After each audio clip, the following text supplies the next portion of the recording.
most honest podcast. My reputation speaks for itself.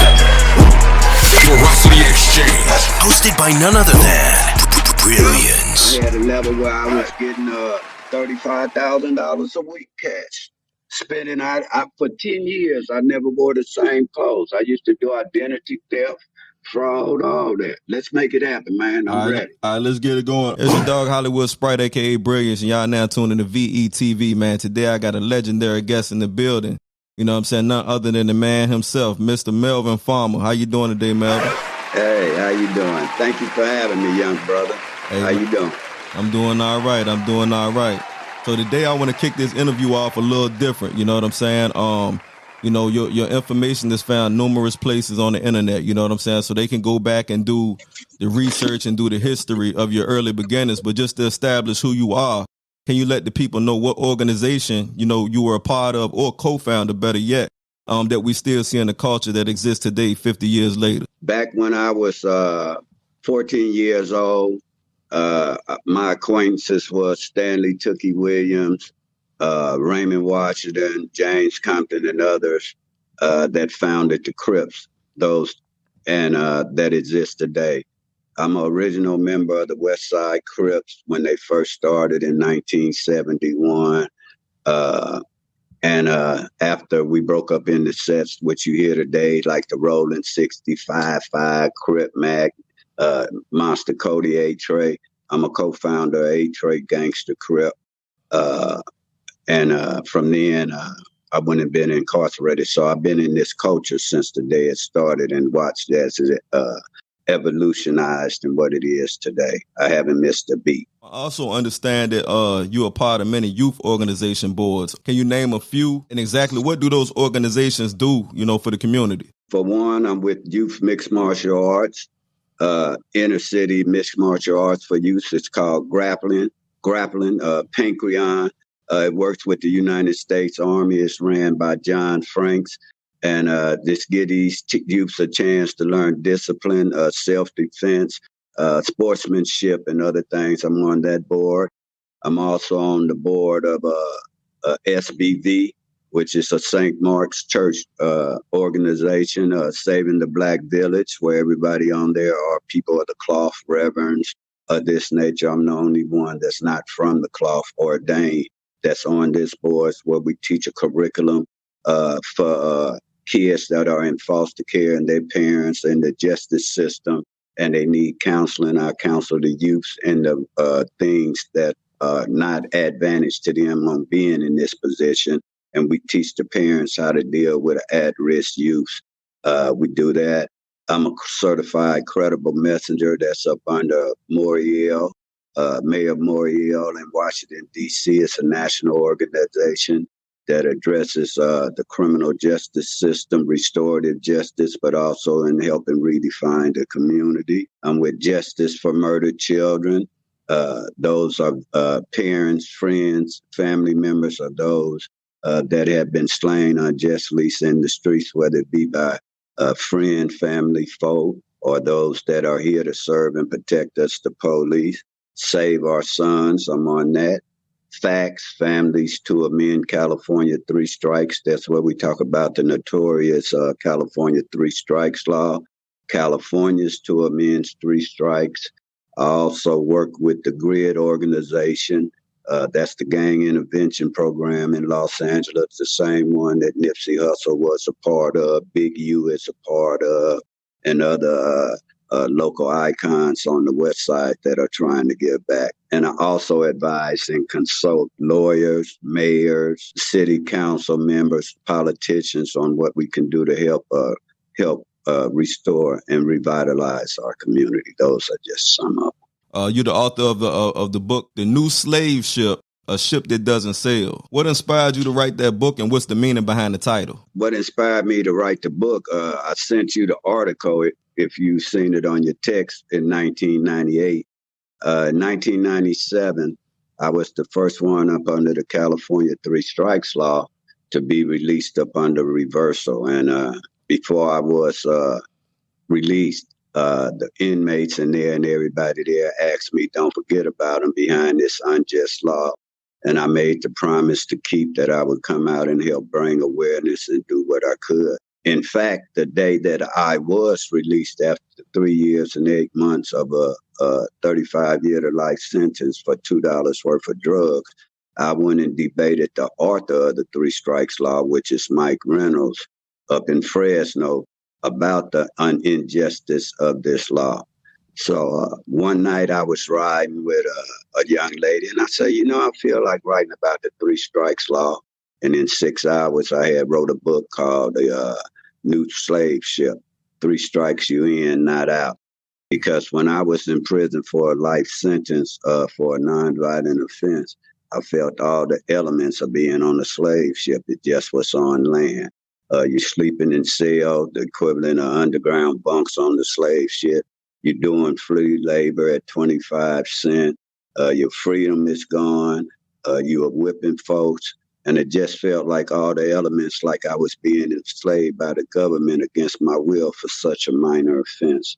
And that's the feeling that I felt, that I was a slave at that time to the system. I understand that you did time in the California State Prison, Corcoran, in 1990. What was that like being a Crip, in that facility during that time? And from my understanding, that prison was established in 1988.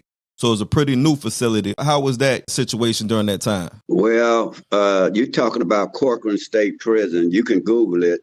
That's when we got there in 90. I was really there in 89. The picture you seen was in 90. That was me seeing my daughter for the first time. That's 32 years ago. That's how old she is. So when we first got there, as usual, what people don't know about California prisons is that it's segregated. You got Mexican mafia, you got Northern Familia, you got Aryan Brotherhoods, you got these races, and they do not sell. Whereas when I was in prison in Georgia, I might have a cellie that's from Mexico, that's up on the immigration, doesn't speak English, but in California, we're the only state that illegally practice segregation. So when you get there at these new prisons, particularly high-level prison, maximum prisons, where people are having life sentences or very violent, and it's prison gang activity, you're fighting for your turf. You're fighting for the weight pile. Who gonna get this spot to watch their back? You're fighting for seating in the chow hall. You're fighting for seating at movies, at the gym. Everything is based on territorial. But being a Crip or being a Black, the police were involved in corruption and gangbanging just as well. So what happened at the time I was going there, they had a Corcoran SHU. That is a security housing unit where you're doing time in administrative segregation for some type of mainline violation. So now you might have like Monster Kody. He had an indefinite shoe term. So every time Monster Kody went back to jail, his whole career, he'll be in isolation. So what was happening over there in isolation, Charles Manson was over there, and a few other notorious when they were in the PC section. But what was happening, law enforcement were letting Crips and Bloods out onto the yard with Mexican mafia, which was illegal. They had separate yards, and they were setting them up for fist fights, gladiator fights, where the Mexicans would attack them, but then the Blacks would get shot by the police and killed. So they end up having a federal probe investigation, and you can Google Preston Tate. That's my buddy. He was the last one to get killed there, which opened up the door for the investigation. So it was a killing field up there. And that gives you a real meaning of what it is to be Black, when regardless of where you're from, BGF, Crip, Blood, UBN, none of that mattered to these other races in prison as well as on the streets. They're trying to get at you because of the color of your skin. So we had to learn to stick together, regardless of the titles or organizations we were. We had to fight for our survival. So it was very, very intense up there at Corcoran. In 86, you were housed at, I think I'm pronouncing this right, Soledad State Prison. Is that correct? Soledad State Prison. Okay, and what would be the difference between those two prisons, if any? Well, Corcoran is what they call a 180. That's like when you look in a fish bowl, you can see all around the bowl. That's a 180. That was built when these new prisons started being built in the 80s, because when prisons first were established out here, you started off with 13 all the way up till the prison industrial complex exploded. Now we have 33. But at the time, the difference back then is Soledad Central was an old school prison. It looked like a college campus. It had 3 different facilities: Soledad Central, Soledad North, and Soledad South, which was a minimum farm unit, horticulture, growing eggs, no fence, no gate around it. Whereas Central is where the Soledad brothers was: George Jackson, Fleety Gromgo, Geronimo Pratt, and all these other notorious guys. Chip, that's still incarcerated from back then. He's been in solitary confinement 50 years now, back from them days because of the San Marin County shootout. So back in those days, and that prison, the difference is it was more open, more space. It's old school, where this 180 was designed to where they brought in automatic weapons now, to where they can shoot you from any position. There's nowhere to hide at a 180. And that was built because you're only going to have a half a yard. You might not have but 4 half of buildings, and you'll have 5, 10, 15, 20 cells. That's 40 people in a wing, whereas you might be at another prison and you might have 60, 70, 80 people in a wing, double cell, 5 tiers like in San Quentin. So it's very more constricted, and it's much more deadly because it's created to when the officers fire the weapon, there's nowhere to hide. You were the first person to have the 3 strikes law overturned. How did you seal that reversal? You know, how did you get that overturned? Well, a law had occurred in Milwaukee that had made it to the Supreme Court, to the United States Supreme Court, that challenges the no-knock notice. You hear about that a lot. Right. When these police kill. Well, that's a very important law, because usually what happens when they do a no-knock notice, that means you are susceptible to where you're probably going to end up getting killed because you're going to be unaware of who's coming in while you sleep or whatever. So there's only 3 ways to really execute a no-knock notice. 3, they call it exigent circumstances. 1, you have to be chased into a house. 2, that house must be on fire. And 3, they think that you might dispose of drugs. Other than that, when you close your door at a dwelling or your home, you have what they call the expectation of privacy.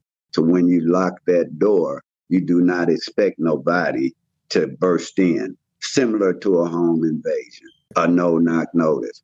So it was ruled that just because you're on parole, that does not excuse them to do a warrantless search. So I added that on to my appeal, and I was granted a reversal, not a remand. That means my case was reversed. All the evidence was thrown out because of legal search and seizure. I was in there for $2 worth of drugs. So since the drugs had to be thrown out, that meant the case had no bones to it. It didn't have merit, and that's how I was released. And became the first one ever in the history to get out up under the California 3 strikes law, which created a great opportunity for my voice to be heard before social media and platforms, because the law was such a controversy, and I was the first one to get out to talk about the experience. It created a global platform for me to speak on mass incarceration also, which I still speak about and write about today. As far as today, do you know how many people have, I guess, had that same, luck? Well, very few of them get their cases overturned. Mm-hmm. Very few people get any cases overturned in the justice system when it comes to relief in the justice system, particularly when it comes to the courts. Right. But what was done was they had a ruling, the Romero decision, that gave the judge discretion to say, oh, Melvin, you were arrested for $2 worth of drugs, in the interest of justice, I don't think you should get a life sentence. That wasn't the case when we first went to jail from 1994 to 96. When the law first came out to 96, it was mandatory that if you had three prior convictions, even if they were prior to the law being enacted, because it's retroactive, you would be subject to 25 years. So when the Romero decision came out, that made it to where the judge could send you back. You could write and ask for relief. And a lot of them went back up under Romero because the majority of them were in there for nonviolent offenses. And in fact, that's the only way the 3 strikes really come into effect. It's when you have a nonviolent offense. It creates a bigger net to give you a life sentence, to whereas if you had 3 prior offenses and committed a serious or violent offense, you was eligible for the habitual criminal anyway. So there's no need for this law. And so a lot of them have gotten out. But one thing about the California prison population, it's been up under FBI insight to where they have to clear the prisons because of overcrowded. When I first went to prison, it was single cell, where you stayed in a cell by yourself. Then it went to double bunk. Then it went to triple bunk, 3 people in one cell. Then it went to taking away the gyms where we used to have recreation and putting double and triple bunks in there, closing down the gym. It even went so far as to giving the Indians teepees on the yard to go smoke their peace pipe, where they started overcrowding. So they have a mandate by the federal government to decrease the populations of the California prisons, which they still haven't done yet. You have a history, a long history with hip hop. How far does your history in hip hop go back, and how much influence did you or, y'all as an organization have on the industry? Well, now we're not talking about Crips and Bloods. That was there. Now we're talking about being hustlers and players in the game. Now, this is a later on in my life, but now we out here getting money. My friend was Michael Conception. At the time, he had an idea, no more different than Suge when he had the thought of creating Death Row. Right. Michael Conception had the thought when hip-hop first was coming out here, NWA, Eazy-E. He thought of, man, this hip-hop is going to be something, man. I got an idea. And so he created Grand Jury Records, which made the first hip-hop West Coast album addressing what they address today, the image and the music and the lyrics of hip-hop. It was called We All in the Same Game with the West Coast All-Stars. This was right after they had made Boogie Down Production, Nothing But Self-Destruction. And so Michael had made We All in the Same Gang, Dr. Dre, Mitchell A., Ice-T, Tone Loc, Young MC, MC Hammer, and some more other ones on there, Trey 5-7, Humpty Digital Underground. And so I was part of that, original member of that. Then came later on. He got into the game where Teddy Riley gave him a chance. This one, Rex and the Frex, Blackstreet, Missy Elliott, Magoo, Timberland, all them were just coming out. And Teddy Riley gave Michael a chance to where he worked for Teddy Riley for 6 years. And then Teddy Riley introduced him to Russell Simmons, and Russell Simmons gave him a chance. And then he came out with Silky Fine and Rome, just like Romeo and Juliet.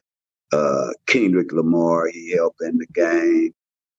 So we had New Edition, Bobby Brown, all these artists when they was coming around, Mike Tyson, Kid and Play, all these artists in the early 80s, NWA. I was there when DOC, Doc, had got into a car wreck, and I didn't know who he was. This right. Like 88, 89, 90, and we was at a celebrity basketball game, me and Michael Conception, Fred and Hot Dog, and it was NWA. They wearing their long leather coats, and he had a blue bandana around his neck. But he was very disgruntled about him losing his voice, and I'm listening to him, man, I'm through with money. I remember specifically saying, I'm through with money, man, I'm through with money, my voice gone, and everybody trying to cheer him up. And later on in life, I ended up finding out that was DOC.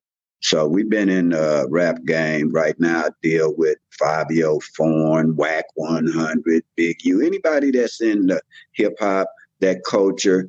I still speak with them and communicate with them all across the board. Right. Kodak Black, Meek Mill, all these guys, Ice-T, Ice Cube, Dub C, and we try to get together to see what we can do to bring awareness in our community. These are the things that go down when the camera's not around, our boots to the ground, where we're talking quietly behind the scenes. What can we do to better our community and our people? Where did your sense of style come from? You know, because I always see you, every time I see you, you out dressed to impress. You know what I'm saying? Where did that come from? Man, it really come from my mother. My mother was a model, and she always kept me nice and clean. You know, even if we were gang banging, wearing khakis, I got the best of that where I'm going to get it. Right. But at one time in my life, we was in the fraud game, making credit cards, identity theft. We getting 34,000 cash out the bank a week. We got credit cards where we shop until we drop. And so I've always had a sense of a style to where I was getting clothes. I never wore the same thing twice for 10 years, but I'm a bargain shopper. Right. I don't have all the designer stuff and all that. I don't even care about that. I just look for something that's a little bit different from somebody else, you know, and just try to stay presentable and represent myself, my family, and my people in a style that they would appreciate, man. But I thank you for the compliment. Hey, man, you're doing it. Hey, you're doing it. All right, thank you. You know, also, I seen that you were on Love and Hip Hop, and one of the first guests on Revolt TV. How did that come about, and do you ever communicate with P. Diddy? Well, let's start with Revolt TV, because that was before the Love and Hip Hop casting. Okay. In I think they came out when Revolt was created. It opened out here in Inglewood. Most people thought it was be in New York or something on the East Coast, but it was opened up in Inglewood. And I knew and communicated with the original program director that was there and the staff that was there at the beginning. It's changed now. And at that time, I was doing civil rights across America. And they knew of me. I would have, you know, back then you had to really be making newspaper, audio, video, or print. It wasn't no podcast where you can create fodder, you know, lip box, tongue wrestle, and do verbal gymnastics. In these days, you had to be news. And I was doing the same thing that I was doing now, civil rights, helping in the community. And they asked me to be the guest to be on there to help launch their show on the West Coast, because I was a known figure on the West Coast then also, back then. And that's how I ended up on that show. I don't communicate in person with Diddy, but I know the ongoings and have access to him through Joey Badass, Black Folks. Joey play on the show, The Book of Canaan, the rapper, actor, movie, model, entertainer. So I go through him. That's my nephew. Then you got Fivio Foreign that just made a song with Alicia Keys. So we got Swiss Beats. So I got access to all of them, 50 Cent, to talk if I wanted to. But as for, I just stick through Joy and them and go through there. Now, when it came to my appearance on Love and Hip Hop Hollywood, I was with Apple Watch and Yo-Yo. If you see the segment when Nipsey Hussle was slain, they went there to pay their respects. That's me standing next to him. This right before LA Gangs Unite, which was the next thing I participated in with Big U and all them.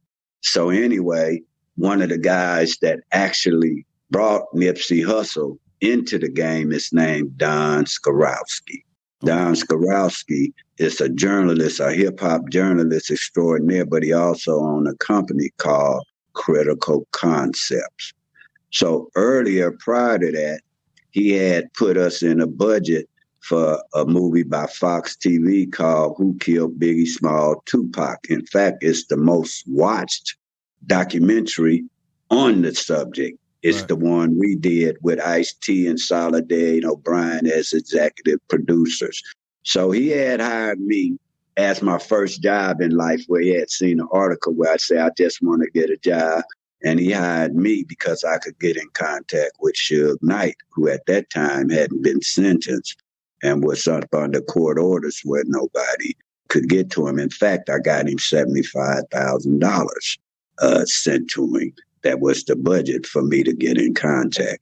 And from that, we built a relationship. But I had been telling him, don't get gang activity mixed up with these rappers, because anybody could get killed in this street. Your net worth doesn't mean nothing compared to your self-worth. Right. And he shook it off. And then when Nipsey Hussle got slain, it shook him up. He called me and he said, Melvin, you were right. So everybody from TMZ, all the major medias, they wanted to speak with him, but he was so hurt. He said, Melvin, because of what you told me, and I see it now, I'm going to refer them to you to speak for me.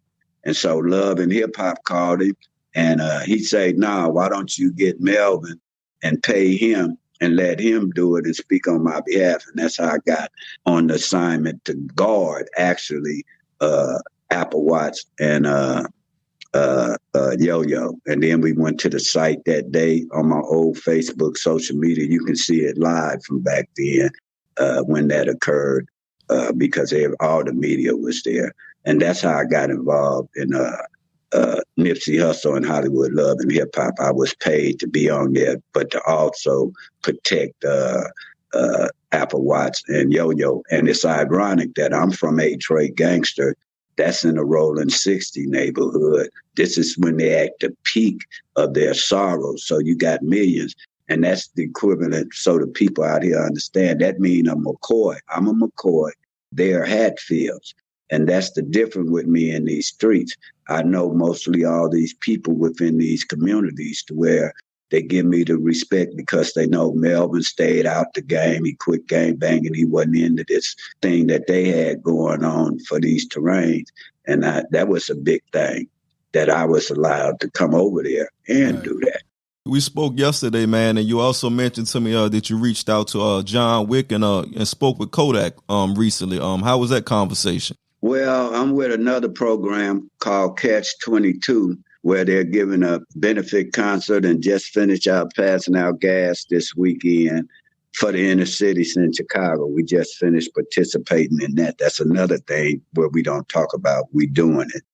And anyway, he got property down there, 200 and some acres, where they want to develop housing in Dade County and Broward County, I think. So my man called me from Chicago with the budget and say, hey, look, man, Melvin, can you get in contact with somebody? First, we need somebody to be in the headline on this concert, 22-hour concert event, but we need a tie from Florida. So I said, well, I know John Wick's Kodak Black's brother and Yipes.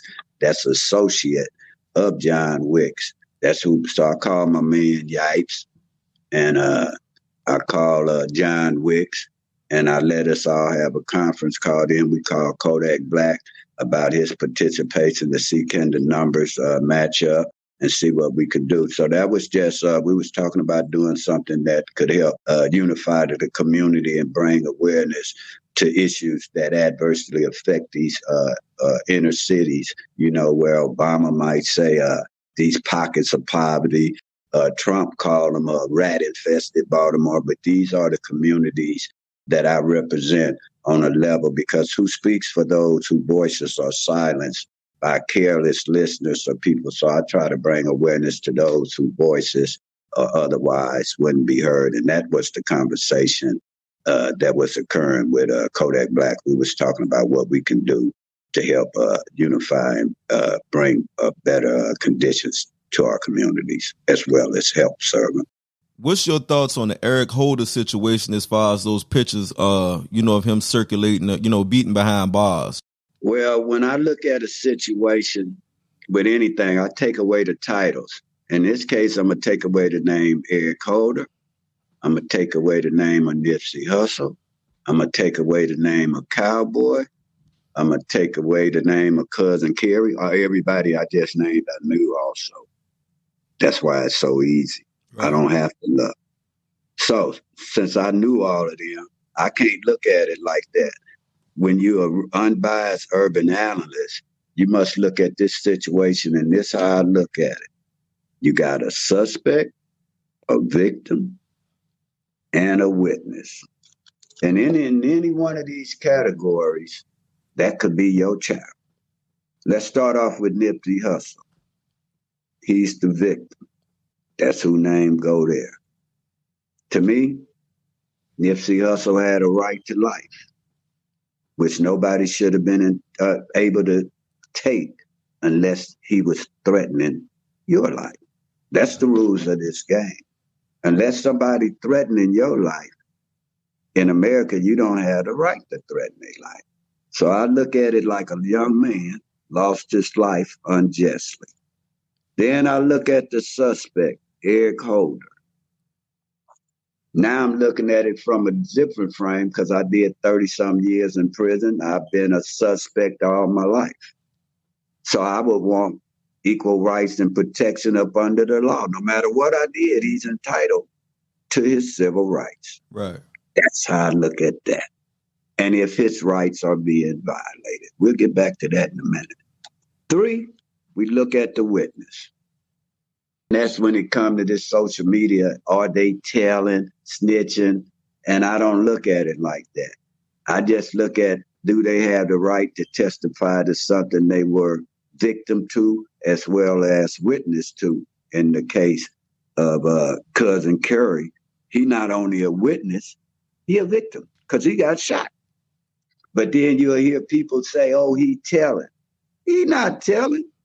He know these people's families and everything else. You think he gonna get up there and lie about what happened? You got to treat this like dragnet, just the facts.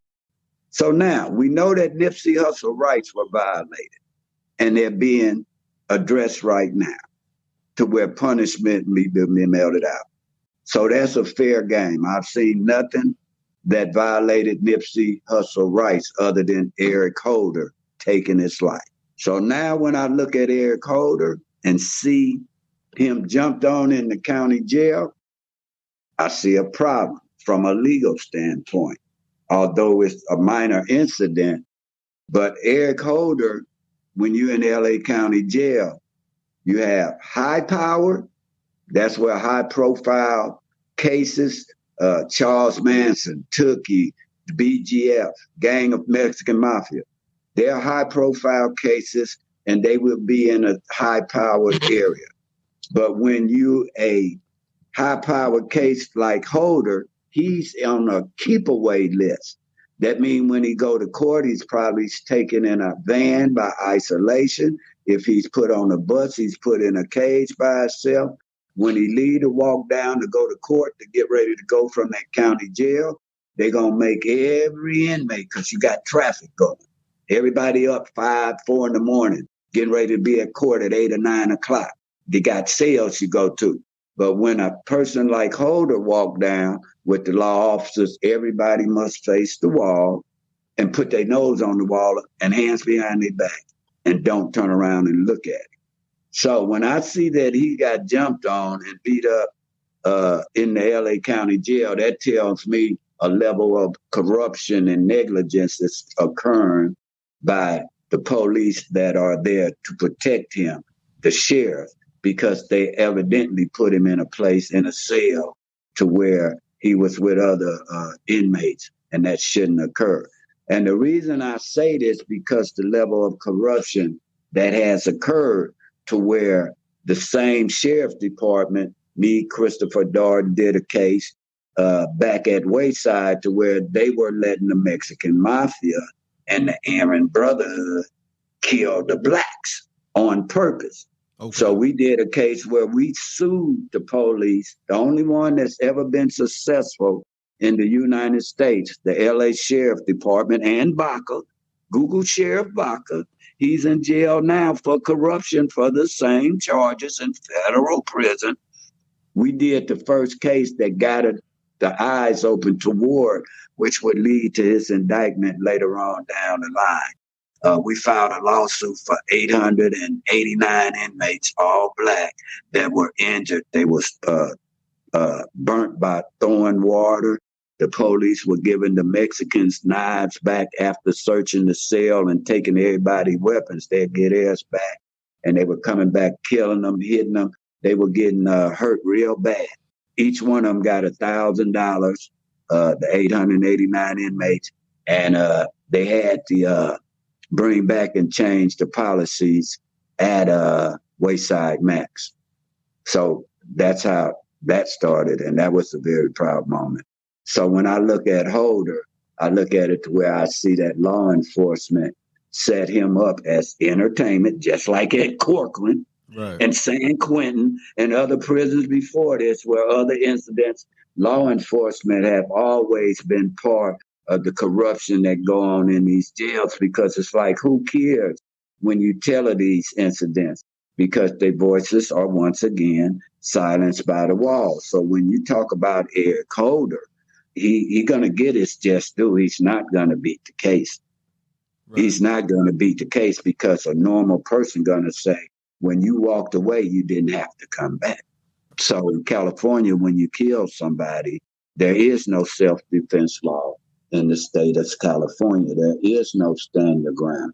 When you kill somebody in California, you're gonna end up with an involuntary manslaughter, voluntary manslaughter, second-degree manslaughter, first-degree manslaughter, life without parole, or you're going to end up with the death penalty. Those are the levels. Everything after the first two, once you get the first, second, LY, then you're talking about a life sentence with a letter behind your name, not a number.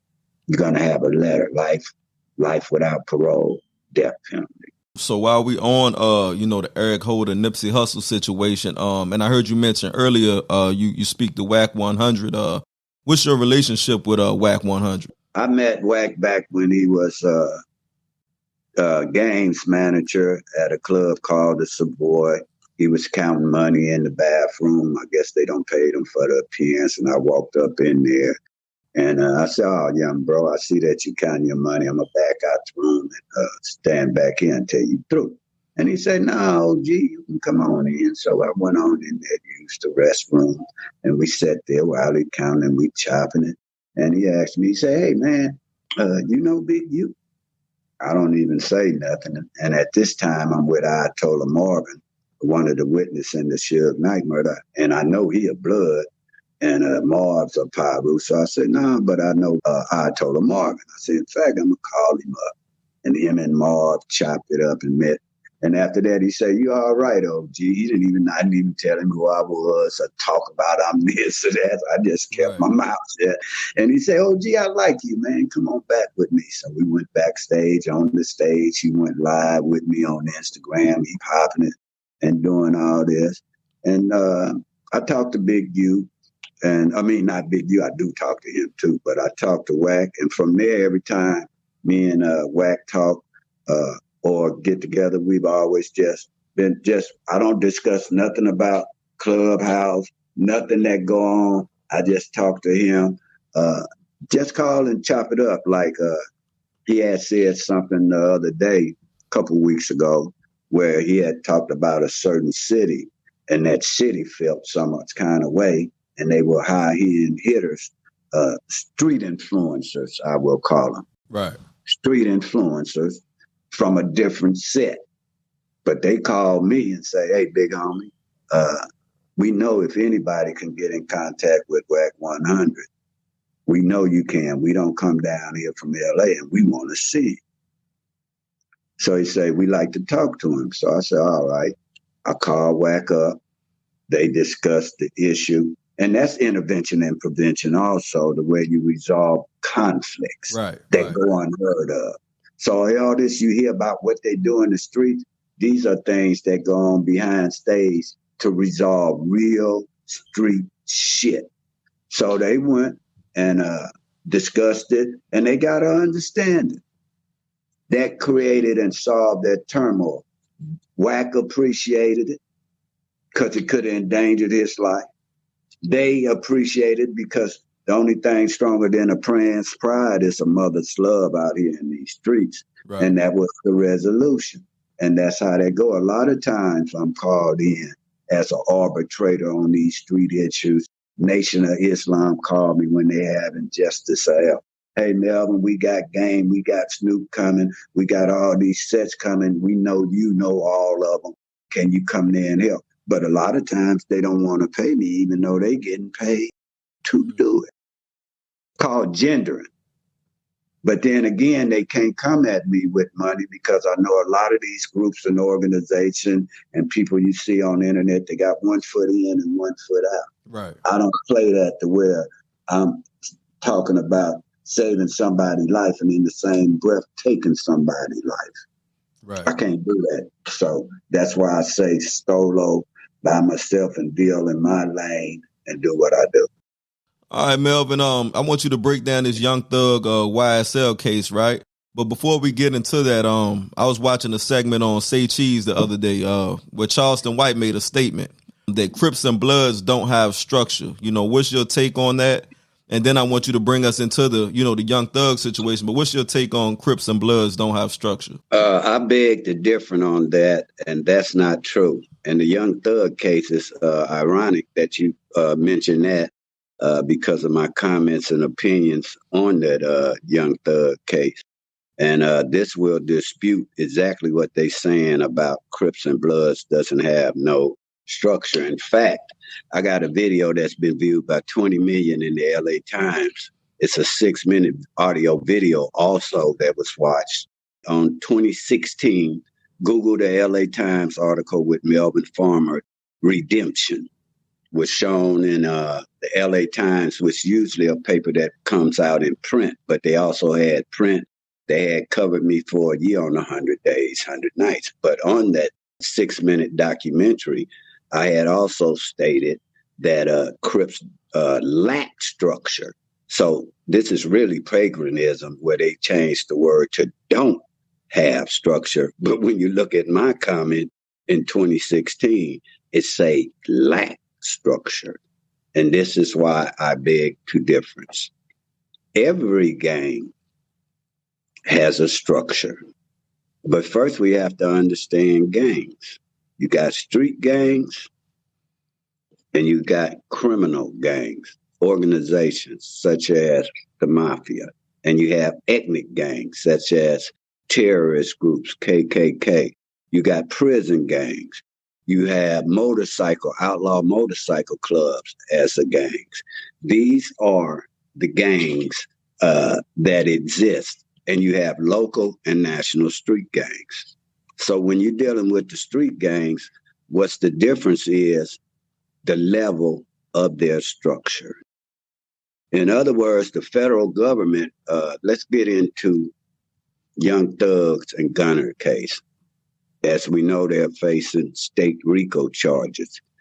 And the word state emphasizes that it's a local charges that does not exceed state lines, or else it would come up under the federal RICO Act. And why they have the state charges, because they level of structure, the federal government does not think it meets the standards of a criminal organization, and that they chain of command, their leadership is loose, so much loose knit that they only can go so far to where their testicles can touch. In other words, like Young Thug them, they criminal activity probably only existed within the Atlanta area. Hence, they go into court in Fulton County, Atlanta, and that's where all the charges basically occur. And they don't believe, the government doesn't believe that they had the capacity to be local, regional, national, or international. They can't stretch that far. To whereas MS, that's the Mexican gang, they are international gang. Hell's Angels are international gangs. Crips and Bloods are international gang. But because of the level of structure on what they're capable of doing in organization, they code of loyalty exists. You know, when you name Crips leaders, you'll name, say, right now, the faces, Nipsey Hussle. Then you name these organizations' leaders, John Gotti, the Mafia, Luciano Gambino crime family, Sonny Bolger, head of the Hells Angels, who I used to be in prison with and was his cellie. So I knew Sonny Bolger and the workings. Pig Leg Joe, Mexican Mafia, the KKK, all these organizations and every one that I've named, I've been associated with. So when you're talking about there's no structure, that's what determines a state case versus a RICO Act. And with these other groups, even though they're gangs, they have one element that the street gangs doesn't, and that is the element of a criminal enterprise, where they're making money, say the drug cartel, they're making money, they have an oath to where they're really ticklers when you break their code. Say, for instance, you're a Southern Mexican, which is a street gang from 18th Street. But then you become a member of the Mexican Mafia. That means you don't went from your street allegiance to their allegiance, and you're going to act accordingly to their guidelines and bylaws. Right. And so when you're with these organizations, it's a big difference when you break the law. They melt out punishment. When you're AB, Aryan Brotherhood, that's a prison gang, Aryan Brotherhoods. Their number one purpose is to kill blacks or to oppress them.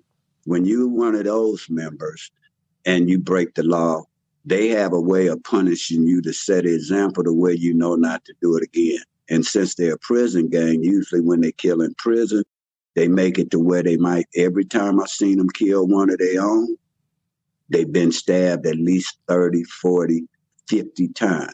To whereas these street gangs, as you see on social media, you'll hear them talking about this person snitched, this person that, this person shady, but they do nothing about it. Right. With these organizations, when you do that, you get punished.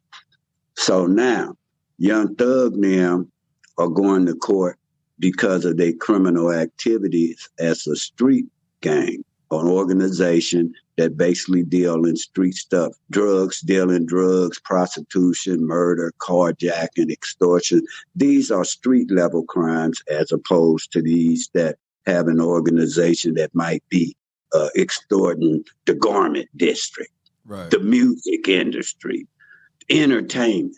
See, they play on a whole nother level, and they don't think that the street gangs have the sophistication or the wherewithal or the organization or the loyalty to do that. And that's why they have a state charge. It's because they feel that this is a local issue, not a national issue. And so they would be tried up under a different standard of proof to where it be beyond a reasonable doubt or a preponderance of evidence. That's why they have so many charges also, to where they're stacking the deck, to where there's a preponderance of evidence being stacked against these young men to where they're up against it. So I beg the difference when you say the Crips or Bloods or any gang doesn't have structure. It's just the level of the structure that dictates whether you're a RICO Act or a state RICO Act or a federal act. What's your definition of snitching? You know, today that word gets thrown around a lot, but coming from your era to now, you know, as an OG in the game, what's your definition of snitching? Well, from the 1971, when they was first starting out, till probably when Tookie and got arrested in 1979 and snitching, we didn't have no term called snitching. We have a term where they were telling. Man, I heard such and such is telling. But my definition of snitching and being a rat, there's a difference in being a rat and being a snitch. To me, snitching is when you're getting something in return for the information that you've given because you participated in that crime. Right. In other words, when you did the crime, if you got away, fine. But now that it's time to do the time, For the crime, you're not willing to do it. Right. And you turn on over those who you are actual willing participant in the crime, then you turn around and snitch on everybody. That's a snitch.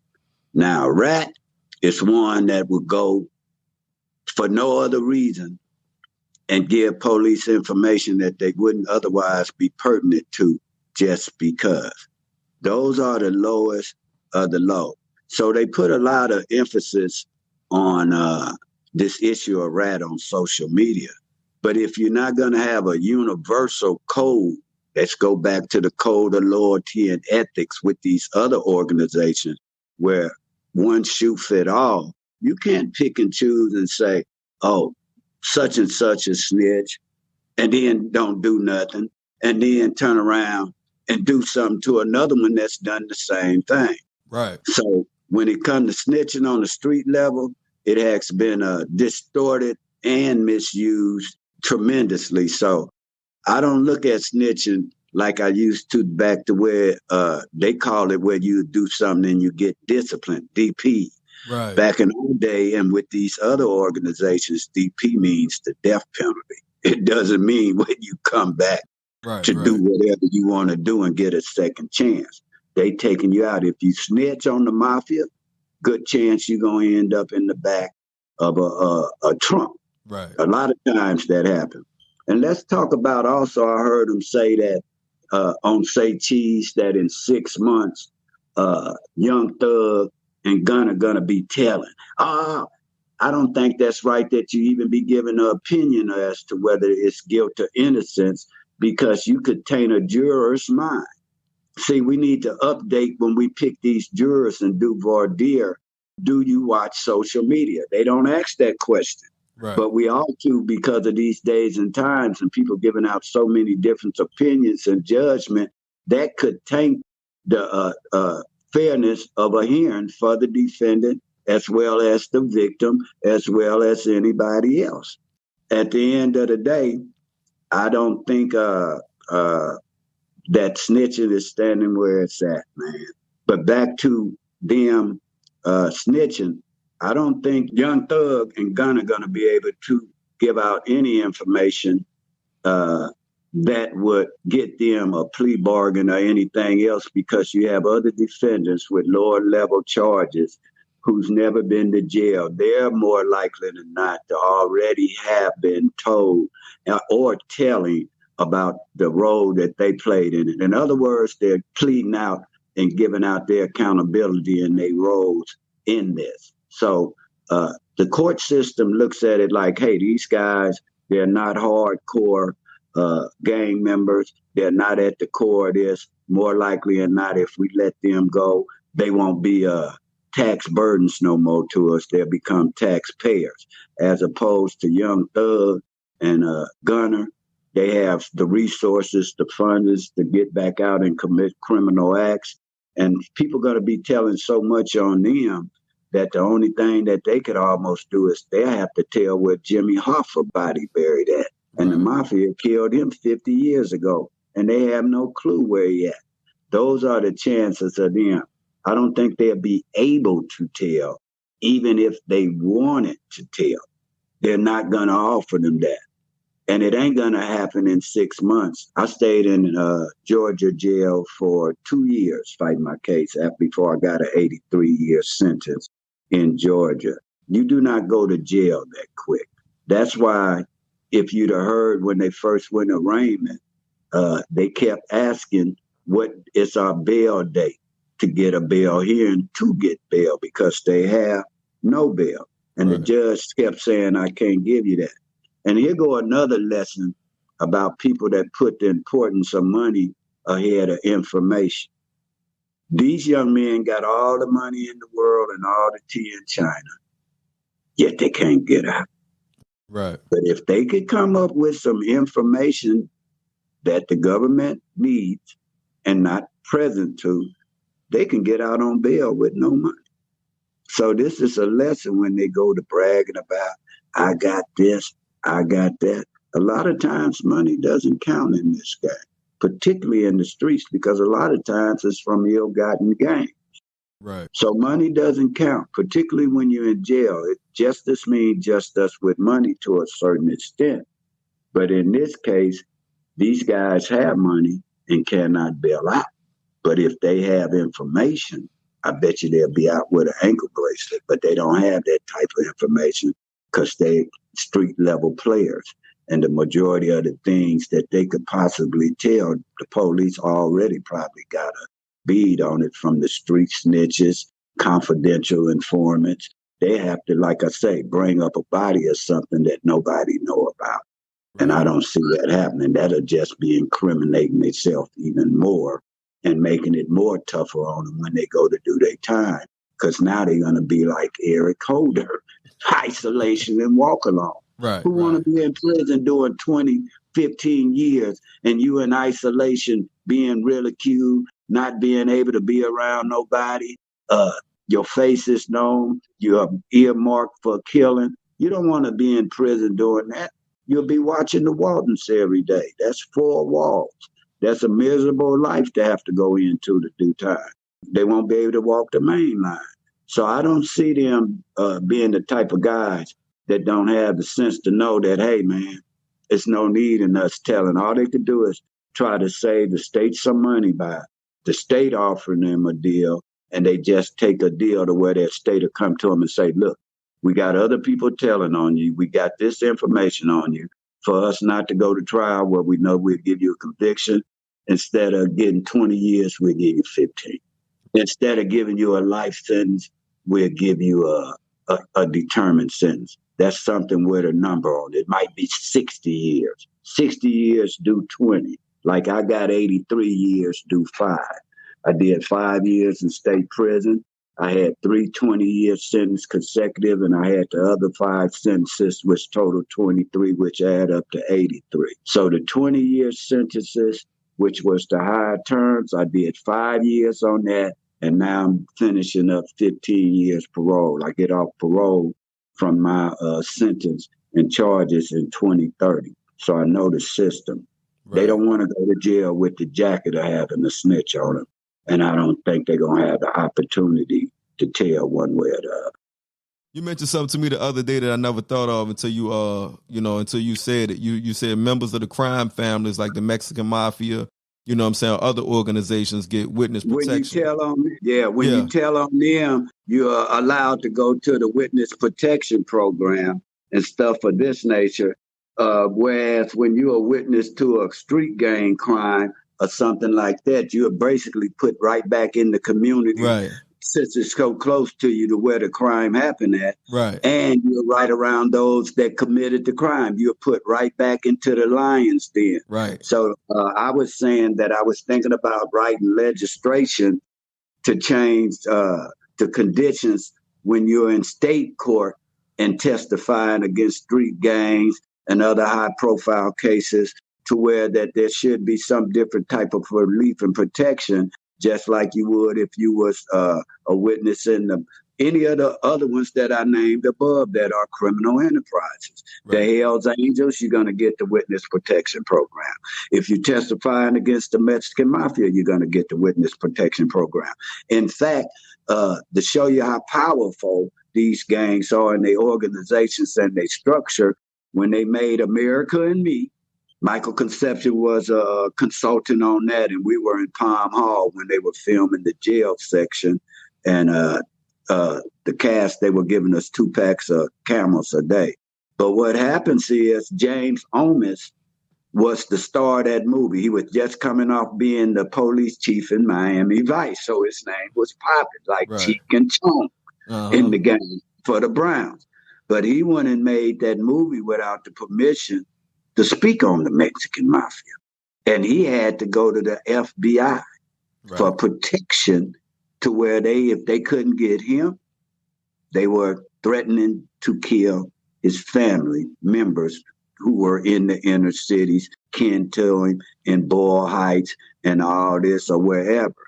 So he was allowed to get protection and brought it. He was so scared, he went on Oprah Winfrey and everything else to say what they did to him. But now, say you testify against, say, Eric Holder, or any of these things, and it's adverse, you get put right back in that community. And that's why a lot of times witnesses do not come forth in the inner cities when it comes to crime. And those in the community know that a lot of times the witnesses won't come because of this. And that creates adverse conditions. Also, along with the fact that law enforcement doesn't do their job anymore as far as police in the community, where a lot of them say, oh, we don't need police. And well, you see what happens when you don't have police, and crime has skyrocketed. Murders have skyrocketed. Property crime has went that up. All this has went up because we're living in a community in which there's no guidelines, no bylaws. Everybody know now, if you call the police for any type of infraction, say, hey, I seen a peeping Tom looking through my window, and it's a true case where they called me on it. The police not coming, not after you sit and criticize them when they kill a black, and then you want them to come and entertain a black killing a black, and you think they're going to rush for that. It ain't happening. So that's the back end effects. That's why you don't hear about Black Lives Matter no more, because of the adverse effects. They went and got all that money, misused the funding, and didn't give none back to the community. Now we're left holding the pot and the kettle to where we're being ostracized, killed, misrepresentation, no protection up under the law. None of this. Right. None of this. It's just a lawless land. In the last 48 hours, I've gotten calls of at least 10 murders that have occurred within a 4-mile radius from parents, concerned citizens, what's going on. In fact, Stop the Violence just called me to where the politician don't took the fundings from the blacks in the black community and giving it to Latinos that's damn near 30 minutes away, 30 miles away, have no input in the community, but they're getting paid to come over in this community and resolve conflict issues. Right. And they were asking me, the mayor was, about what I think of it. That's not going to work. So, I think that the witnesses should be treated fairly, and it should be some sort of safety measures put in place when you're dealing with street level witnessing when it comes to street gangs and street level crimes. When we spoke the other day, you mentioned something about a daycare shooting when the police came and swept up the shell casings and went on about their business and didn't ask any questions. Could you speak on that situation? It was the opening of daycare. Daycare center was opening after school program. I'm in the office. Me, Dwight Fitz, his son, Malik Fitz, played for the Boston Celtics, his daddy, and a couple more staff. But we had all the kids in a room where they were after school playing on the computers, puzzles, drawing, depends on the age. And we hear 7 shots. Pop, pop, pop, pop, pop, pop, pop, pop, pop, pop. October. In fact, you can look on my old page and you can see the live, when I went live about that, reporting on it. So we hear the shots. Some of the staff went and jumped and locked themselves up in the bathroom. I ran out to the front. The assailants had left, so I went to the back. We rounded up all the kids, had to make a count. Everybody screaming and hollering. We had to make sure nobody was hit. We looking for victims.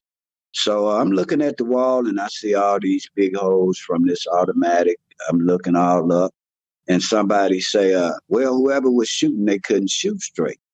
I say, no, bro, whoever was shooting seen that it was kids and pulled that gun up and didn't shoot the kids, bro. He fired 7 shots. He started off at mid-level range around the door, but it wasn't no gang members there to shoot at.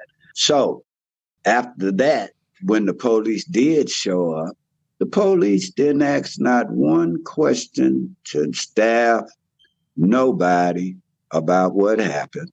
And I watched them bring out a dustpan, pick up the shell casings, and put them in a bag and walk off. But I also know about the elected official who was pressuring the staff not to tell the families about the shooting because they generate the most funding in this district. And I didn't like that the way elected official chose not to tell the parents they kids were shot at and then covered it up with a sign with the name of the park because he held a big event the next 2 days with all the elected officials.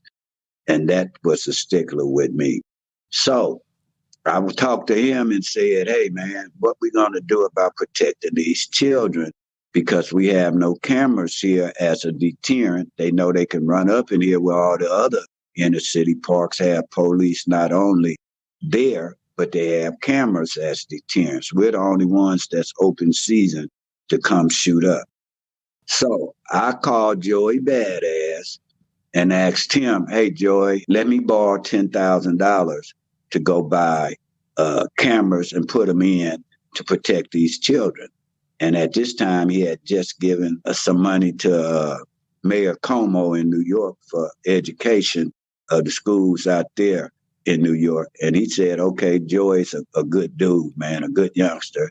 He said, okay, Melvin, I give you the $10,000 to buy the cameras to protect the kids. But Public Safety Committee, they got together and they did that. So that came out all right. We got results behind that. But yeah, that was just one of the times they shot up there. Prior to that, in 2010, you can Google the Marquise Prude, Prude.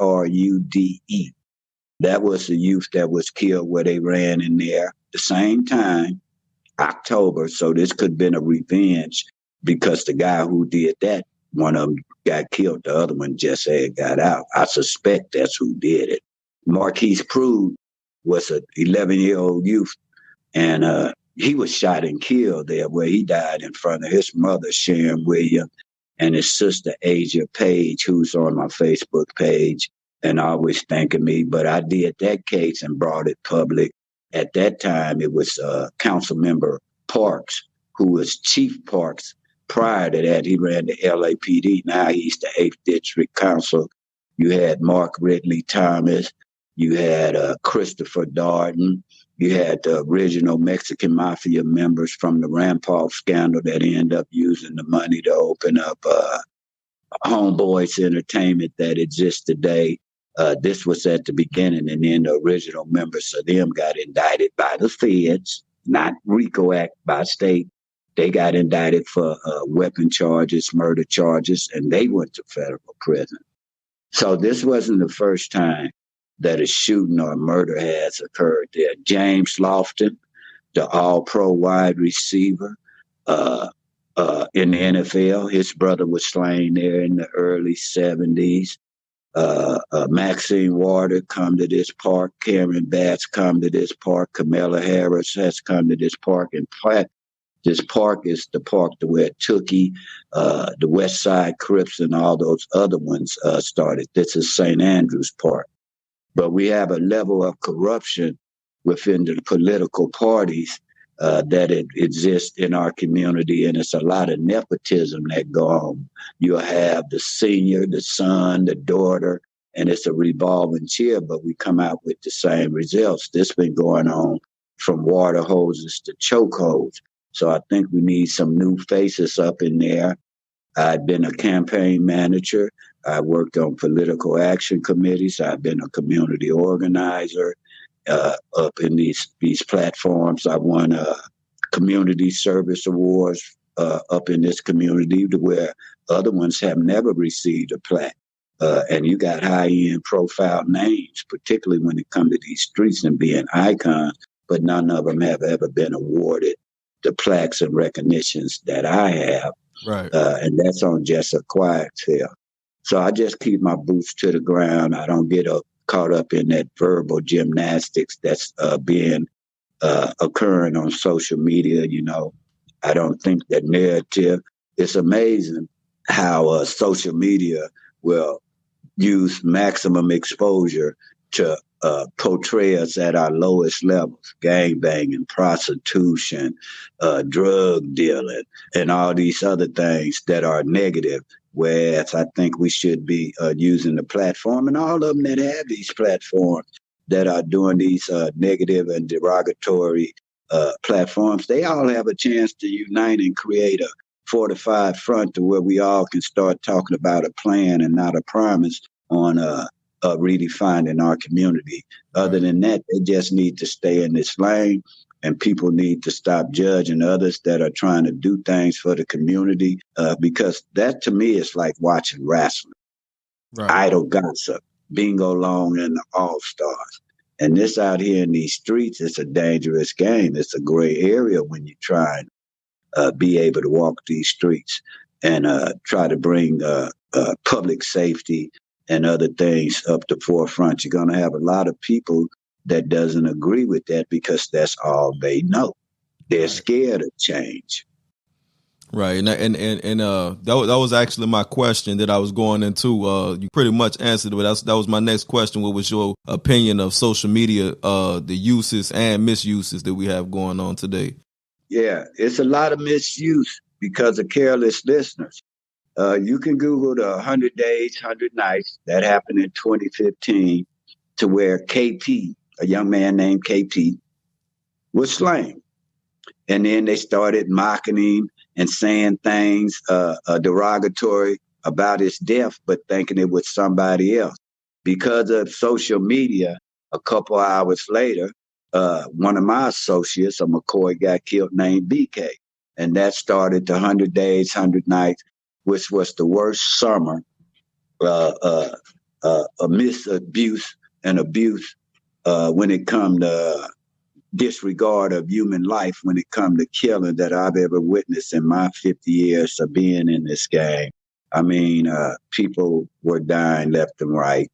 And then after that, because of efforts to calm that down, crime went down, murder went down the lowest it had since 1966, a couple years later.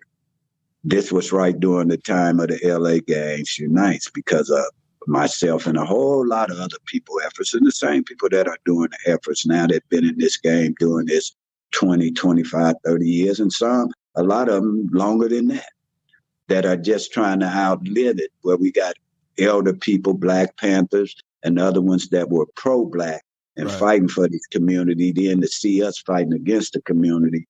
They want to see a change before they die, to where the things that they stood for and the values and the things that they were fighting for was worth it. So we're trying to help bring they dreams comes true and their aspirations, to where we went against the grain, to where we come back and pay them homage and give them the respect as the elders in this game. To get to where you are today, you know, all that you've been through, you know what I'm saying, to make a complete turnaround, what is it that made you quit that lifestyle, you know what I'm saying, and stand up and bring a positive change to the community? Well, one of the things is, when you're doing all this stuff, you don't realize, you think you're only hurting yourself and nobody is affected. But as you grow older, you start seeing the wrinkle in your mother's eyes, your daughters, your kids, people not knowing you, and you see that you hurted your family. And the damage that you did, particularly to your mother. Most guys I know that got older and survived this, they look at their mother, and we look at the things, how we dragged our mothers through the mud, our family through the mud, what we did to society. But really, once I started going to the adult prisons, to where they were killing you because of the color of your skin, not because of where you was from, that I started realizing, hey, this ain't right about me praying on my own, hurting my own, and then joining in doing the same thing that the KKK, the Mexican Mafia, and all the Hells Angels, and doing that. So I decided to devote my life and change my life to whereas I want to give back to the community, make my mother proud, make my family proud. And I just have a sense to where I feel that a lot of guys' legacies and their families and stuff like this, that our community, Los Angeles, the community that I represent, could be represented in a better fashion. And I just try to give back for the wrong I've done to society and become, like I say, a taxpayer as opposed to my life of a tax burden. So I had to make a choice, either go straight and fly right, or either play the game. And I chose, and it's been a rough road. Right. Because when you get this age, you're too old to work and too young for Social Security. You have no background. I never worked a day in my life till a couple of years ago. So I have no Social Security. I have no Medicare other than that stuff. I have no things. And these guys who we was calling squares and hooks and all this, who are working, doing it the right way at the end of the day, they have accumulated to where they in retirement, have a home, sitting back enjoying their life. For a guy like me, unless I move out that environment, I'm still subject to being harmed, hurt, or whatever. So a lot of times when you hear something like Ayatollah Marvin, he'll say, oh, I'm active. And now, oh, he's still an active gangbanger. That's not so. When you live in the city of Los Angeles and you got other races or anybody that will attack you, period, you never could be to where you're not defending yourself. You can be inactive until you're activated. Right. I'm not quit gang banging before I was 18. But things happen to where people still hold your past to your present. And, all I can do is tell a youth, they future is my present, particularly when you're going down these roads or playing in these streets. We've been down that path.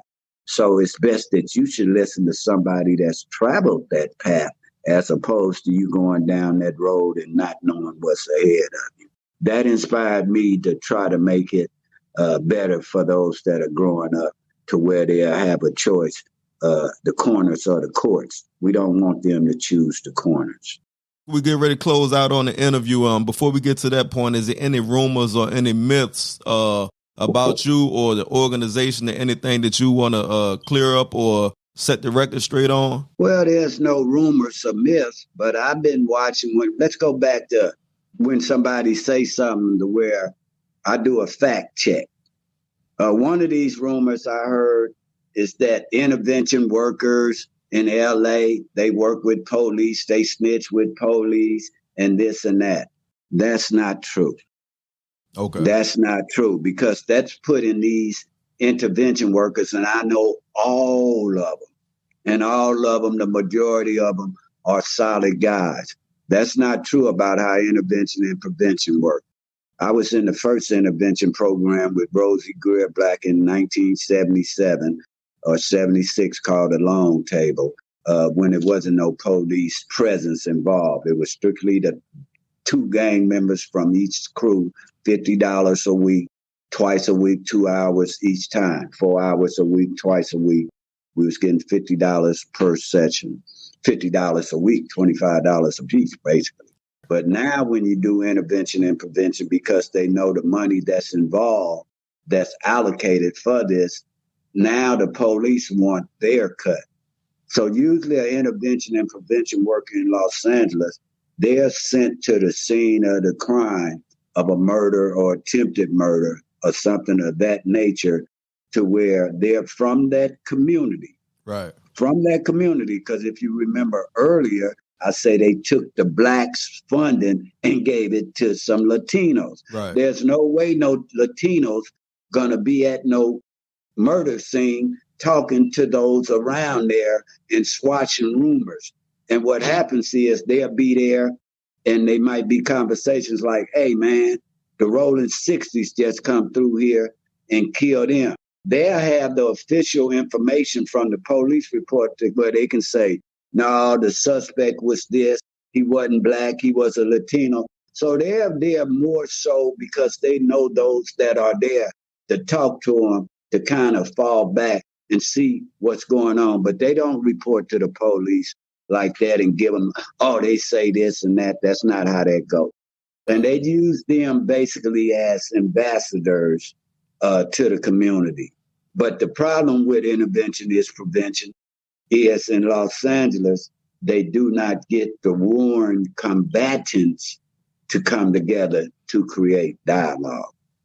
That is the big difference in intervention and prevention here. It's like if you in this intervention and prevention, everybody that's with you are your allies. Right. If you're with this group, you're with your allies. When it should be intervention and prevention should be to where these community representatives meet and money be passed out according to the level of violence and criminality where it's decreasing. As it decrease, your pay increase for that community. Right. And that's how it should be for incentive. It shouldn't be that you get the same amount of funding no matter how worse it get at all. That's not a good incentive for intervention. So they need to be more innovative and updated as to what they do in intervention. And so a lot of times I've been asked to consult and advise and help change these policies. So that is exactly what we're working on. So I got a pet peeve with that when it comes to the information that's being given out on the internet about these intervention and prevention workers that work particularly in Los Angeles, because nobody has the same type of gang violence and problems as Los Angeles. Chicago has a different form of senseless gun violence, but when it comes to gang violence, street gang violence, right, that Death Alley is brutal, man. It stands up with them all. So that's the one of my pet peeves is the jackets that are being put on intervention and prevention workers. Like I said, we get ready to get out here, Melvin, but I just thought about something that I forgot to mention earlier, and you didn't remind me. I understood you was a all-star basketball player, man. Yeah, when I was 13, 14, 15, 16, 17 years old, playing inner city basketball on the pavement. I played high school, had scholarships. I had a choice, either the corners or the courts. I was the number one ranked basketball player. I had been in juvenile hall and they seen me playing and they sent me to Hollywood High. I made the team. But like I say, the Latinos got mad at me and threatened me and a guy named Kevin Goff. We get into a racial riot fight. We end up getting charged with aggravated assaults. I lose my spot there. Then I was being exported to Cass because I had a truancy officer. Richard Steele is his name. He ended up being the referee in all the Sugar Ray Leonard fights. You can look up Richard Steele. He was security at Crenshaw. Coach West. This was a prominent high school basketball team, Crenshaw High, nationally known. Okay. Numerous players come that end up playing pros from here. Daryl Strawberry, Marcus Johnson, Darwin Cook, Wendell Tyler, a whole lot of guys come from this school. And so one day they saying, I got on my khakis. I got on this when Converse first coming out in colors. I got on my gold Converse and my blue shoestrings, fat lace. And they walking me to class because they'll lock me in. And they'll say, Melvin, you can't do nothing but gang bang. I say, nah, I can play basketball. They say, oh, you can't play no basketball. I say, yeah, I can play basketball. So they say, well, why don't you come out to the gym last period? And I go out there, they give me pants and stuff. I go out there, I make the team and everything, but I go to jail then. So it comes back to decisions you make in life. Yeah, I was the number one ranked player, then played all on the teams in prison. And everywhere I went, I was pretty much one of the best players in the game or at that prison or facility. So I lost out on a lot of things that I did well, where I made decisions to put my allegiance to the streets instead of listening to my mother and obeying what she was saying. I made the choice to listen to the streets. So that's one of the things I want to lead these youth with. Don't let the streets dictate your future. A lot of times they're not going to be there when you go to jail. If you end up getting a life sentence, I promise you, you won't be saying, oh, homeboy. You're going to be saying, oh, God, just give me one more chance. And that's what happened with me. I've had 2 life sentences to where man has sentenced me to life, but God has given me a new life and let me out the front door after being taken through the back door in the criminal justice system. So I go in and walk with faith in the Lord. And but I was a basketball player at that time and still coach you in basketball right now. I umpire baseball games for little leagues and youth all level. I umpire soccer for the youth. And I also referee baseball as we speak now for parks and recreations out here in this county and where I reside at. So, yes, it all comes back to Decision. But that was my first love. If they say if I'd have played, I played basketball as well as I gangbang. And everybody thought, oh, Melvin's surely on his way. When my daddy found out I was gangbanging, he cried right on the Hollywood emblem on the court when he knew I was gangbanging. He knew I was giving our generational wealth. But back then, sports was, and particularly basketball, baseball was the pastime. They didn't have all the things that they have now, the money, the platform, that it wasn't like that was during this era. The number one thing that was fashionable was Soul Train, gang banging, and pop locking. Right. Those were the rock stars, 71, 72, 73. Those were the rock stars. And all of them are still staples of America and society today. They still talking about them today. So look, man, we're going to go ahead and get out of here, Melvin. But before we go, because I'm going to get you to come back, because I want to touch on, Soul Train and all those things, on a later interview. But before we get out of here today, man, you know what I'm saying? I like to leave on a positive note. If you could send a message to the youth right now, what would that message be? Man, get you a trade, man. Don't get rid of, I'm not the type, I'm going to just say, man, the number one thing I learned was, I should have listened to my parents. Most parents are not going to tell you wrong, but don't let these streets dictate to you what you're going to do in life, because most of them, you're not ready for that. The life that I lived, the 30-something years in prison, the numerous assassinations attempts on my life, it wasn't worth it, man. And it's a better way of life.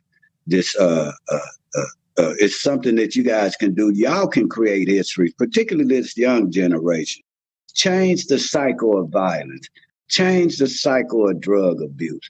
Start giving back to your community, man. I mean, we're already up against it.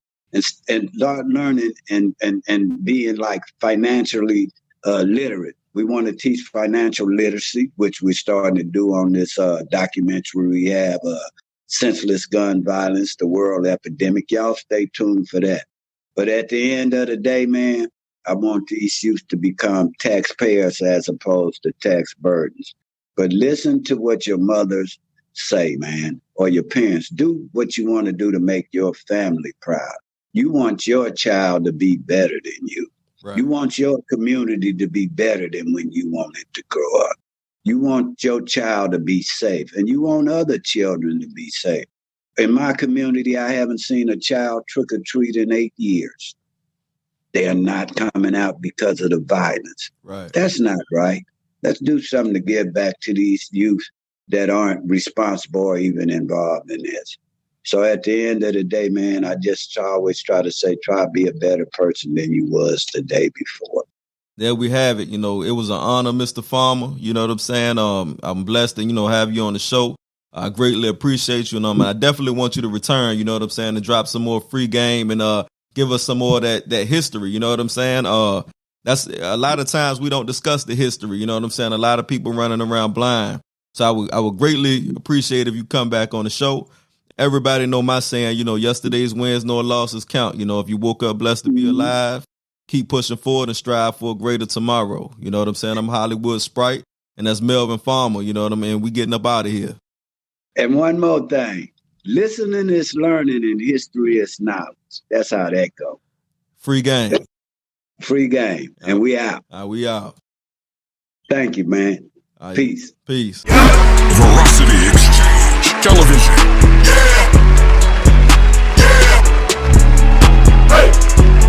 It's VETV.